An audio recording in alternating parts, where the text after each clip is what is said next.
For the second time in as many weeks, Calgary finds itself in the midst of labor unrest. Air Canada service workers walked out overnight and began picketing at airports across the country. Here for really a couple of reasons. Pensions. This strike is all about pensions. Air Canada wants to reduce pensions for most of our employees. The reductions anywhere from 30, 40, 50%. It's too much. We can't afford to take a pension hit like that.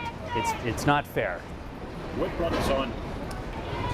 Over the years, of course, Air Canada has always been having cash flow problems.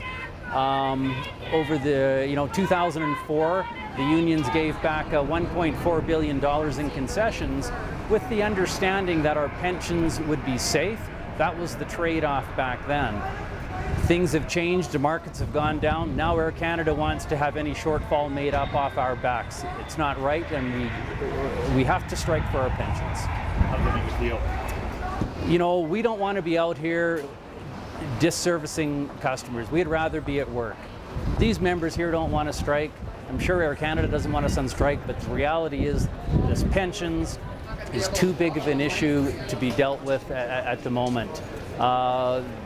Bargaining went late last night till midnight Eastern time. Ideas were going back and forth.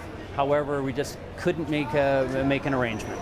Explain to me how bad this pension issue is if Air Canada were to succeed with their position. Well, members' pensions are a pretty sacred thing.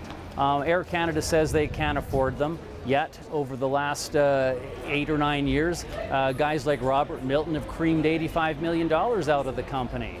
The new CEO, just recently, the board of directors gave him a $3.1 million defined benefit plan. A defined benefit plan is good enough for him. It's certainly good enough for us. Why won't Air Canada give you a defined benefit plan? It's, corporate Canada doesn't want any employee in Canada to have a defined benefit plan. They have the federal government on their side. We have the finance minister harassing us. They want us out of a defined benefit plan because that's the model they want for all of Canada. They want everybody on defined contribution, but you should not be taking away pension benefits that have already been earned by people that are working here today. What do you think the solution is?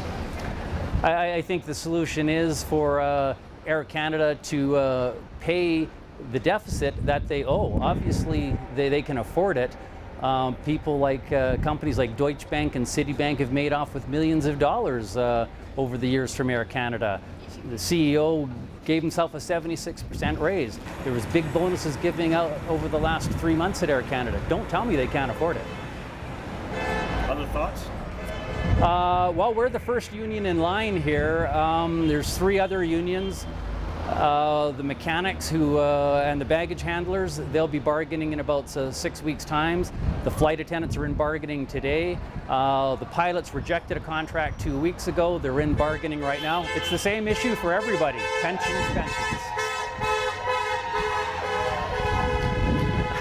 Sorry, can you repeat that last sentence? So it's the same issue for all the unions. It's pensions. That's the issue. Despite the strike action, passengers were little inconvenienced at the Calgary International Airport as management filled in the positions. Air Canada management declined to comment on the strike action. Francois Arsenault, HDindieNews, Calgary.